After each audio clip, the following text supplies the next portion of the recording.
get me caught up to speed with the Rayados drama with Martín de Michelis and Sergio Canales. This was previous to the Chivas game, so 2 weeks ago, right? There was altercations between the two in training. It got physical, reportedly. Sergio Canales ended up having a cut on his face. And then they ended up playing really well against Chivas. You would say, well, who's the team with the drama here? Is it Chivas or is it Rayados? But now we got a Clásico Regio on the other side where Monterrey really struggled very late with a man down.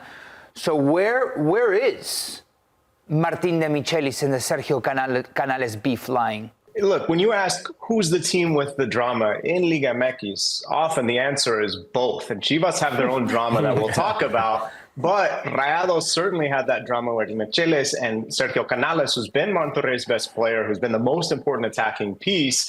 Canales and him have a bit of a discussion, an argument. It ends with Canales breaking a door in the training facility, taking that injury. They're saying, we're all friends now, everything's good. But, you know, the rumors that they went after Lopetegui to be the new Rayados manager, but he said no, definitely indicate that there's something underlying there. And I don't think that Rayados, being a team that has spent as much money as they have, not only to bring in a guy like Sergio Ramos, but to bring in Lucas Ocampos, to bring in Canales himself, signing all these big-time players with European experience, they don't want to be fighting for a postseason place. They want to be fighting for titles. It's just not the reality right now. I wouldn't be surprised if it's a different manager in the coaching area, in the tactical area, when Monterrey is here in the U.S. for the Club World Cup. Jon, I want to talk about the club right now. In the last, year and a half, they've been the club, and that's Club América. They get knocked out of the CONCACAF Champions Cup, I think, by Cruz Azul. Disappointment there, but they're sitting in a really good place in the league, except maybe the last couple weeks. How would getting back-to-back champions and championships in this league right the ship? Well, Club América, with 3 consecutive titles in Liga MX short seasons, remember, it's just 17 weeks, so we're coming up on the playoffs here, and then the playoffs, so you get 2 champions a year. Having won 3 of those in a row, América's real goal this year was the CONCACAF Champions Cup, was international glory. We don't know how the whole Club World Cup thing will shake out, but América was on the outside looking in before this new situation with Club León getting kicked out of the tournament emerged. So this is a team that feels like they should be competing for those types of places, that feels like they should be the most important club in Mexico internationally on the global stage. They certainly have the local achievements. They certainly have the fan base. And yet not having won the CONCACAF Champions Cup in the last couple of years was kind of the one thing that was missing for Andrés Jardine, the current América manager. And it's still going to be missing because of that defeat to your crosstown rival Cruz Azul. So it was a frustrating loss to not go into the semifinals, and then they followed it up by only managing a draw against Cruz Azul. I actually think everything is going to work out okay for Club América because there have been some key injuries up top, especially forward Henry Martin, who's been the 9 for this project for as long as it's been in motion.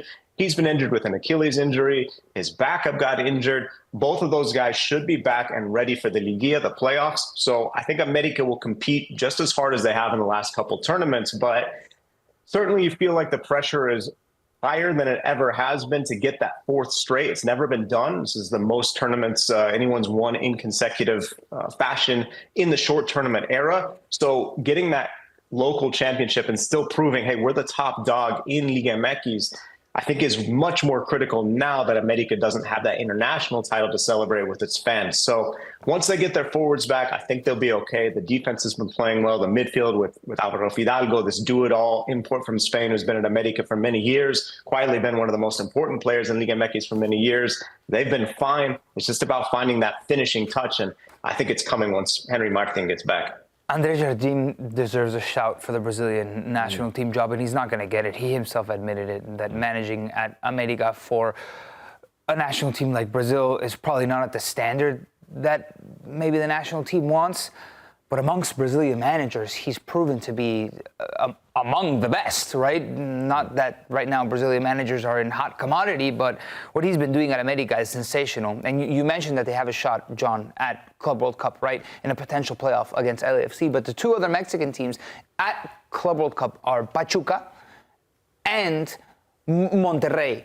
How do you realistically see them faring in this tournament that pits our teams from this side of the pond against some of the best from Europe? I think it's going to be difficult for those teams. You know, there's some matchups in the group stages where you say, they probably should get a win. They might be able to get out of the group. But I still think that the talent gap exists, right? There's a reason that young players want to go to Europe, that they want to develop there. The coaching's still a little stronger there. I think especially when you look at Rayados, they were the team that sort of bulked up in the most kind of flashy way with all of these imports from Spain, with these players with European experience. Obviously, Sergio Ramos being the flashiest, but when you look at sort of who could excel in the Club World Cup, I actually think Pachuca might have a better chance because of their manager. Almada is such a smart man. He's such a smart coach, and they've been able to get some imports as well. So I think ultimately Pachuca might surprise some people at the Club World Cup because they just seem more functional, have more of an idea than Rayados. Hey, John, shifting focus a little bit to back to our region in CONCACAF Champions Cup. I'm curious. We have Inter Miami and Vancouver on one side, and we know them very well. I'm wondering between Cruz Azul and Tigres, what do you think that matchup looks like, and who maybe has a better chance of winning it if they get to the final? I have to give the edge to Cruz Azul. You know, both of these teams actually have managers that we didn't expect them to have. They started the January Cruz Azul with Martin Anselmi, who went to Porto, Tigres with Michael Paunovic, who they moved on from and brought in Guido Pizarro, who until he was brought on as manager was a midfielder and a stopper for Tigres. He hasn't been able to kind of get that player instinct out. He got in a little bit of a skirmish in the Clásico Regio. He's suspended for 3 league games. Should be able to coach in CONCACAF, but I think Cruz Azul has been able to maintain their project, their idea, keep their tactics a little better, and their defense is so staunch. They've just been really good with Eric Lira as kind of the centerpiece of the defense. I think Tigres, whose attack has been up and down this season with André Pierre Gignac out with injuries, I think that they've struggled in front of goal, and for me, that's why I give Cruz Azul the edge to get to that final. We can game it out. I think it could be against Inter Miami, and I think that would be a fantastic match, a rematch, remember, of Messi's debut in this region when he played in the Leagues Cup over in Fort Lauderdale. So I really think that Cruz Azul is the team to watch, not only for CONCACAF Champions Cup, which obviously they have one more round before maybe they're thinking about lifting a trophy. But also, I think they could make some noise in the Liga. They've been close, but not quite there because of rival Club América in the past several tournaments. Cruz Azul fans have gotten used to kind of joking that this year's the good one, this year's our year. Maybe they're right. It could be a massive year for Cruz Azul, still alive on 2 fronts. John, I want to finish up by asking about, the Americans that are playing abroad in Mexico or thriving really in the last year or so. What's the latest with their performances and their importance to their teams? Well, the biggest name I think to watch is Alejandro Zendejas for Club América. He's been fantastic for Las Águilas, one of the most important players in an attack that, again, is sitting in the top 4. Kate Cowell at Chivas, a little bit more of a learning curve. They've had a lot of new managers, so getting used to that takes some time, but overall, I think the Americans have been doing well at América, at other clubs. Yeah, I forgot where to put the accent. But I think it's generally been positive for Americans who are playing in Liga MX right now.